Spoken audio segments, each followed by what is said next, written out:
స్థానిక సంస్థల ఎన్నికలపై ఏం చేయాలి? ప్రస్తుతం తెలంగాణ ప్రభుత్వంలోనే కాదు, కాంగ్రెస్ పార్టీలోనూ ఇదే చర్చ జోరుగా సాగుతుంది. ఎలక్షన్లు నిర్వహించేందుకు ఓవైపు గడువు ముంచుకొస్తుండటం, మరోవైపు బీసీల జనాభా లెక్కలు తేలకపోవడంతో ఏం చేయాలన్న దానిపై నేతల మధ్య చర్చోపచర్చలు సాగుతున్నాయి. అయితే అసెంబ్లీ ఎన్నికల్లో హస్తం పార్టీ ఇచ్చిన హామీ మేరకు స్థానిక సంస్థల్లో బీసీలకు 42% రిజర్వేషన్లు కల్పించాకే ఎన్నికలు నిర్వహించాలన్న ఒత్తిడి పెరుగుతుండటంతో రేవంత్ సర్కార్ ఏం చేయబోతుందన్న దానిపై ఉత్కంఠ నెలకొంది.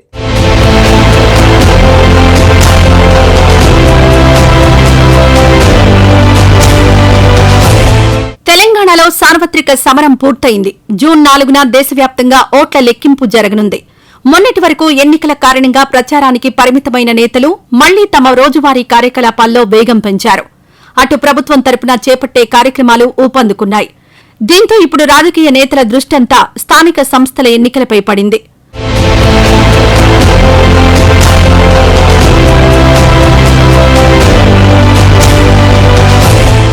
ఇప్పటికే రాష్ట్ర వ్యాప్తంగా పంచాయతీ సర్పంచుల పదవీకాలం ఫిబ్రవరిలోనే పూర్తయింది. అయితే మొన్నటి వరకు పార్లమెంట్ ఎన్నికల హడావుడి ఉండడంతో స్థానిక సమరం దిశగా ప్రభుత్వాలు దృష్టి సారించడానికి కుదరని పరిస్థితి.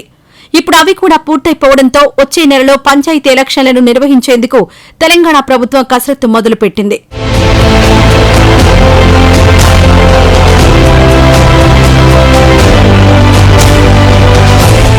ఇలాంటి వేళ కాంగ్రెస్ పార్టీలో కొత్త చర్చ మొదలైంది. అదే రిజర్వేషన్ల అంశం. అవును, ఇది రేవంత్ రెడ్డి ప్రభుత్వానికి పెద్ద సవాలుగా మారుతోందన్న అభిప్రాయం వ్యక్తమవుతోంది. ఇందుకు కారణం తెలంగాణ శాసనసభ ఎన్నికల సమయంలో కాంగ్రెస్ పార్టీ ఇచ్చిన హామీయే.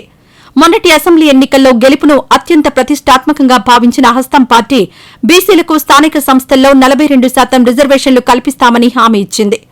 దీంతో పెద్ద ఎత్తున బీసీల ఓట్లు కాంగ్రెస్ పార్టీకి పడ్డం, తెలంగాణలో కాంగ్రెస్ పార్టీ అధికారంలోకి రావడం చకచకా జరిగిపోయాయి.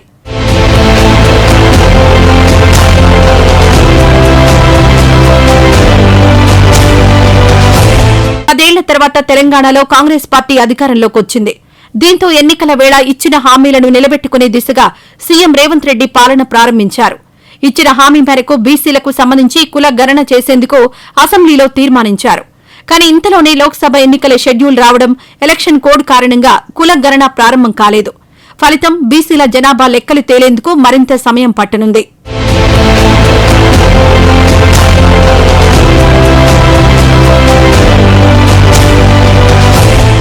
ఇలాంటి పరిస్థితుల మధ్య స్థానిక ఎన్నికలపై ఏం చేయాలన్న అంశంలో మల్లగుల్లాలు పడుతోంది రేవంత్ సర్కార్. ఓవైపు ఇప్పటికే సర్పంచుల పదవీకాలం పూర్తయింది. దీంతో గత కొన్ని నెలలుగా ప్రత్యేక అధికారుల కనుసన్నల్లోనే గ్రామ పంచాయతీల పాలన సాగుతోంది. అలాగని ఎక్కువ కాలం స్పెషల్ ఆఫీసర్ల పాలనలో వీటిని ఉంచకుండా సకాలంలోనే ఎన్నికలు పూర్తి చేయాలని భావిస్తోంది ప్రభుత్వం. ఇందుకు ఉన్న కారణాల్లో ప్రధానమైనది నిధులు.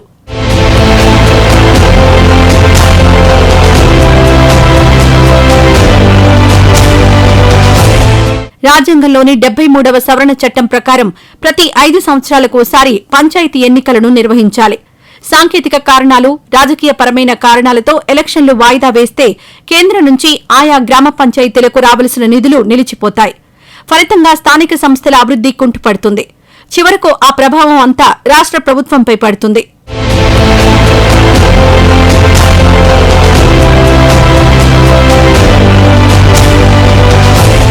ఈ నేపథ్యంలోనే ఎన్నికల నిర్వహణ చేపట్టాలంటే బీసీల రిజర్వేషన్ల అంశం కాంగ్రెస్ ప్రభుత్వాన్ని ఇబ్బందులకు గురిచేస్తోంది.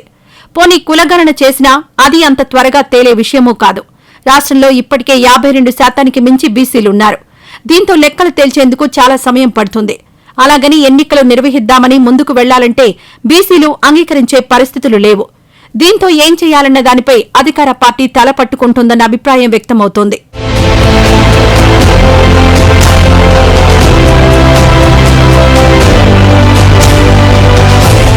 నిజానికి కులగణన విషయం అంత త్వరగా తేలేది కాదన్న ఆలోచనలో ఉన్న ప్రభుత్వం గత బీఆర్ఎస్ హయాంలో ఉన్న రిజర్వేషన్ల ప్రకారమే పంచాయతీ ఎన్నికలు నిర్వహించాలని మొదట ఆలోచించింది. గతంలో పంచాయతీ ఎన్నికల్లో బీసీలకు 34% రిజర్వేషన్లుండేవి. అయితే మొత్తం రిజర్వేషన్లు 50%కి మించకూడదని సుప్రీంకోర్టు తీర్పు ఇవ్వడంతో బీసీ రిజర్వేషన్లను 34% నుంచి 23%కి కుదిస్తూ గతంలో ఉన్న కేసీఆర్ ప్రభుత్వం నిర్ణయం తీసుకుంది. ఈ వ్యవహారాన్ని సవాల్ చేస్తూ కొందరు హైకోర్టును ఆశ్రయించారు. దీనిపై విచారించిన న్యాయస్థానం వచ్చే పంచాయతీ ఎన్నికల్లోపు రిజర్వేషన్ల లెక్కలను తేల్చాలని ఆదేశించింది.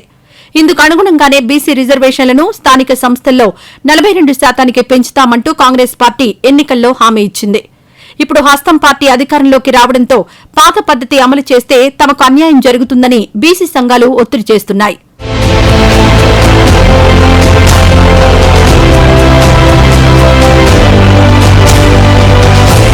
మరోవైపు అన్ని వ్యవహారాలు కొలిక్కొచ్చిన స్థానిక సంస్థల ఎన్నికల నిర్వహణ భారీ ప్రక్రియనే చెప్పాలి. తెలంగాణలో మొత్తం 12,814 గ్రామ పంచాయతీలు, 88,682 వార్డులున్నాయి. 620 జెడ్పీటీసీ స్థానాలు, 6,473 ఎంపీటీసీ స్థానాలున్నాయి. అయితే గ్రామ పంచాయతీల్లో ఎన్నికలు పార్టీ రహితంగా నిర్వహిస్తారు. జెడ్పీటీసీ, ఎంపీటీసీ ఎన్నికలు మాత్రం పార్టీ గుర్తుతో జరుపుతారు. హైదరాబాద్ మినహా తెలంగాణ అంతటా స్థానిక ఎన్నికలు జరగనున్నాయి. వార్డులు, గ్రామ పంచాయతీల ఎన్నికలు ఒకసారి, ఎంపీటీసీ, జెడ్పీటీసీ ఎన్నికలు మరోసారి జరపాలి. ఉప సర్పంచులకు పరోక్ష ఎన్నికలుంటాయి. మండల పరిషత్, జిల్లా పరిషత్ అధ్యక్ష, ఉపాధ్యక్ష ఎన్నికలు జరిపిన తర్వాత ఈ ప్రక్రియ పూర్తవుతుంది.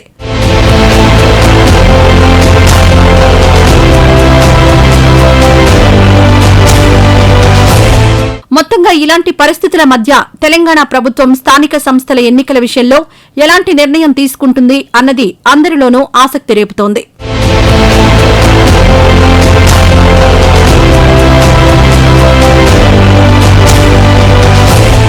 లోక్సభ ఎన్నికలు చివరి అంకానికి వచ్చేసాయి. ఈ నేపథ్యంలో ఇప్పటి వరకు అత్యధికంగా లోక్సభ సభ్యులుగా పనిచేసిన ఎంపీలెవరు, వాళ్ళు ఏ ఏ నియోజకవర్గాల నుంచి పోటీ చేశారు, ఆ వివరాలు చూసే ముందు ఇదండి సంగతిలో ఇప్పుడు స్మాల్ బ్రేక్.